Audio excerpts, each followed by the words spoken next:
L'ipersensorialità da fuori non si vede, si può solo descrivere.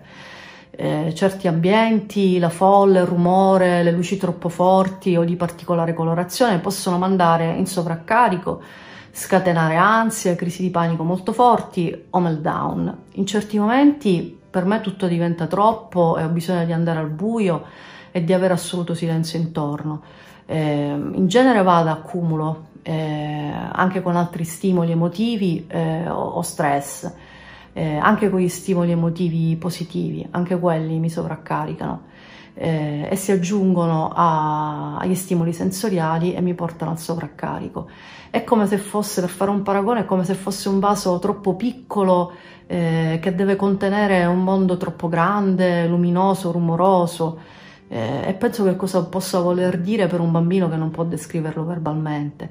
Prima della diagnosi non avevo idea di che cosa mi succedesse in certi momenti e quando arrivavano certe sensazioni mi sentivo impazzire, avevo un terrore folle, ho finito per chiudermi in casa perché non c'erano avvisaglie, non riuscivo a collegare a nulla l'insorgere di certe sensazioni. Per quanto riguarda invece le stereotipie, che io preferisco chiamare stimming, io amo definirle una valvola di sfogo per fare uscire il vapore fuori da questa pentola a pressione che accumula e accumula di continuo. Quindi capite che cosa succede se le blocchiamo in maniera indiscriminata, senza capire che cosa vogliono significare o comunicare.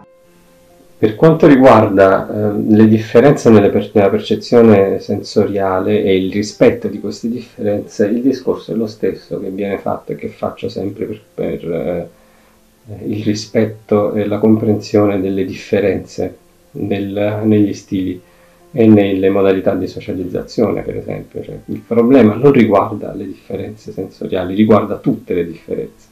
L'autismo è realmente ancora visto come una collezione di deficit, mentre invece potrebbe essere più corretto vederlo come una collezione di differenze, anche se neanche collezione è giusto, cioè qui siamo tutti differenti. Adesso le persone autistiche hanno in comune alcune differenze rispetto alla maggioranza delle persone che fanno sì che possano essere catalogate, che possiamo essere catalogate sotto questa definizione di autismo, non nello spettro autistico.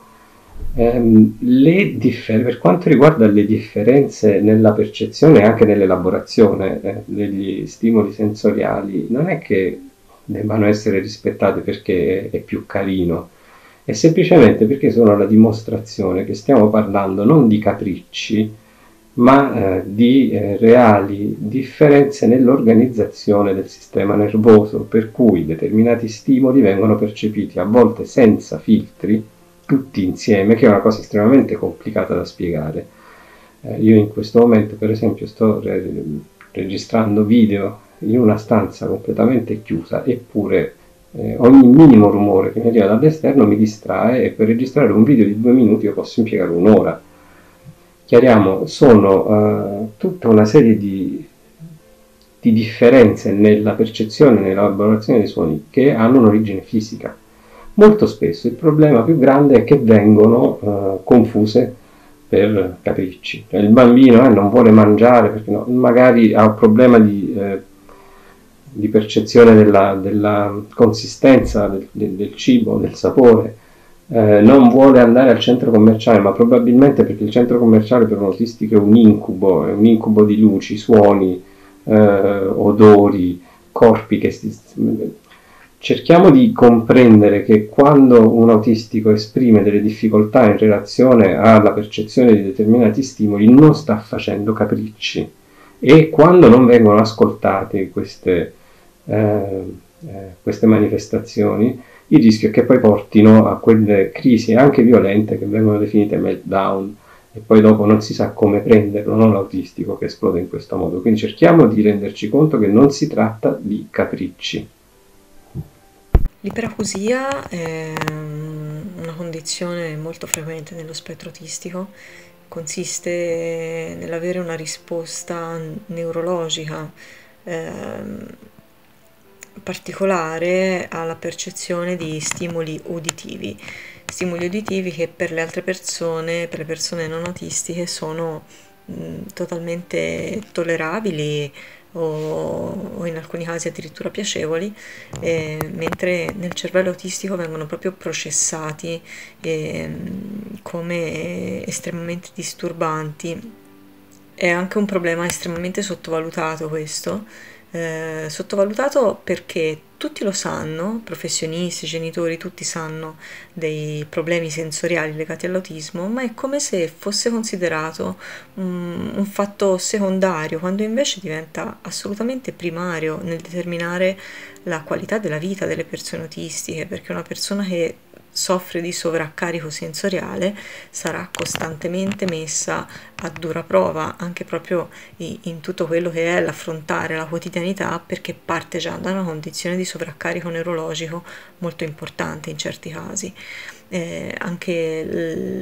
Tutto il discorso legato ai comportamenti problema, non stiamo dicendo che i comportamenti problema sono conseguenza diretta o non necessariamente sono conseguenza diretta di un sovraccarico sensoriale, ma rendiamoci conto che laddove c'è una problematica magari ulteriore, ritrovarsi in una situazione di sovraccarico sensoriale non può che peggiorare ulteriormente.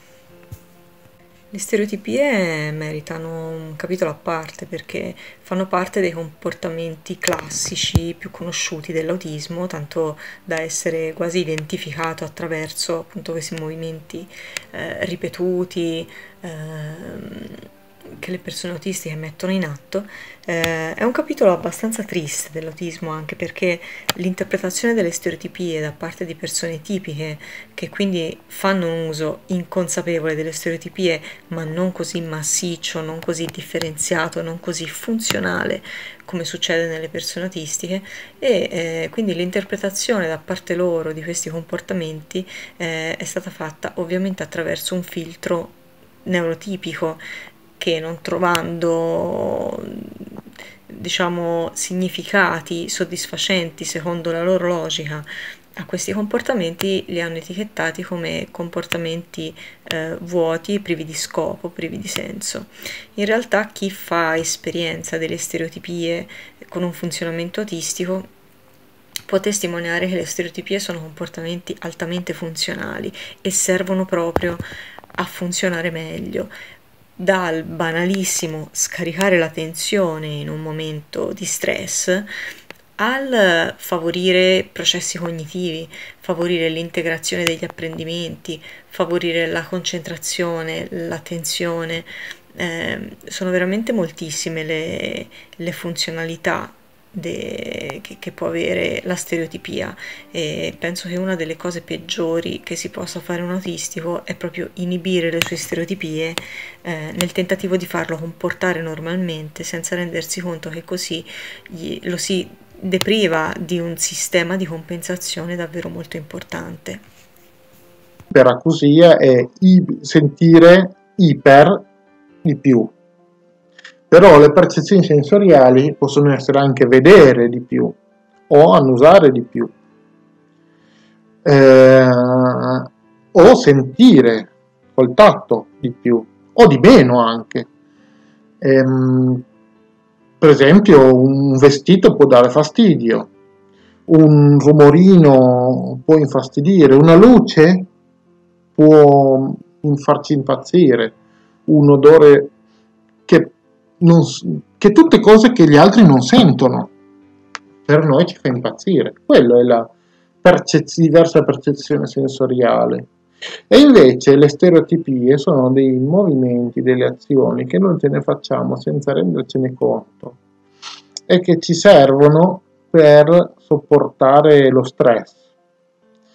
Rispettarle e capirle, perché se tu hai una persona stressata davanti, non la lasci scaricare la tensione nervosa? Se tu hai una persona infastidita da un rumore, per rispetto non spegni la radio? Per quello, rispettarle e capirle, perché? Per rispetto verso la persona.